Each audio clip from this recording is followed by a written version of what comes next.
Hi, I'm Robin Sharma, and I have a very singular mission. I work with organizations around the world and I help employees become leaders without a title. The number one competitive advantage for any organization right now is growing and developing the leadership capabilities of every employee at all levels, whether they work in the mailroom or whether they work in their boardroom. So to me, exceptional performance means you are the CEO of your own job. So whether you sweep up or work in HR or IT or in legal or accounting, whatever you do in the organization, you do really 5 things. Number 1, you innovate. In other words, you leave everything you touch better than you found it. The best companies and the best performers are all about innovation. Number 2, you achieve mastery. So you make a commitment to be the best in the world at what you do. Number 3, authenticity. The best leaders without a title are authentic. In other words, they're living by their own values, they're speaking with their own voice, and they're transparent. Number 4, they're persistent, they have guts. And number 5, they're ethical. Ethical leadership is really something that's incredibly important right now, so that you work with a sense of values and you keep your promises. Well, some of the barriers to exceptional performance include fear. I mean, a lot of us, we're afraid to fail.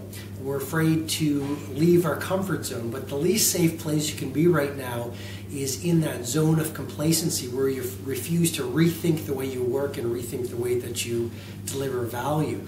Another barrier to exceptional performance is you don't think you can lead, and that's really what the leader who had no title is all about. It's that regardless of what you do, you not only have the responsibility when you go to work every day to show leadership, but the opportunity to do so. So that excuse that you don't have maybe the CEO title, or you're not a vice president, so you can't lead, you can't innovate, you can't influence, no longer works anymore. And then I think another key barrier to exceptional performance is we don't know what exceptional performance is all about. We think that exceptional performance requires special intelligence or special skills or special training. And what I've really tried to share in this seminar here in Singapore today, and also in The Leader Who Had No Title, is really the latest science in exceptional performance, which confirms that any one of us can be exceptional performers if we do a few specific things.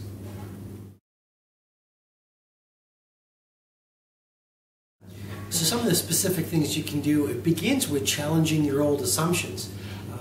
And remembering that if you are going to go to work every day and operate under the same ways of performing, the same ways of doing things, there's a great chance that you might lose your job, and certainly you won't be a world-class innovator. Another thing that we can do on a daily basis is become what I call a merchant of wow. So don't just go to work and play it mediocre.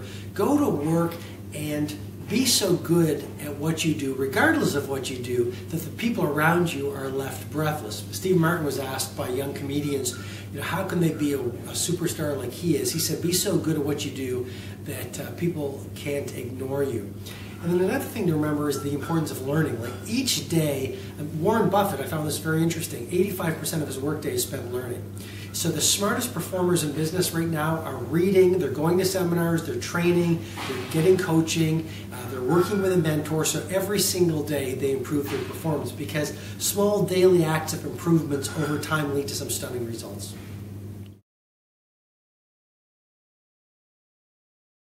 So around this philosophy of building leaders at all levels and the importance of leading without a title, there's some companies that come to mind that do great examples of that. Google is a perfect example. I mean, Google is one of the most successful companies in the world, and they don't get caught up on title. More importantly, every single person across the value chain can show leadership and contribute to great ideas and show innovation. Another great company is Apple. Apple is a company that I love because great ideas win the day, and they're also staggeringly focused. They're a company that made $40 billion last year, and yet all their products can be put on one boardroom table. Another company I really admire is Berkshire Hathaway, and Warren Buffett is a great leader. Even though he has the title of CEO, in many ways he embodies what it means to lead without a title, because he leaves his ego at the front door every day, and he's more important with delivering value to his stakeholders, innovating, and being truly BIW, the best in the world at what he does. Some other great companies are Amazon, Zappos, FedEx, and Nike. So some great organizations to benchmark.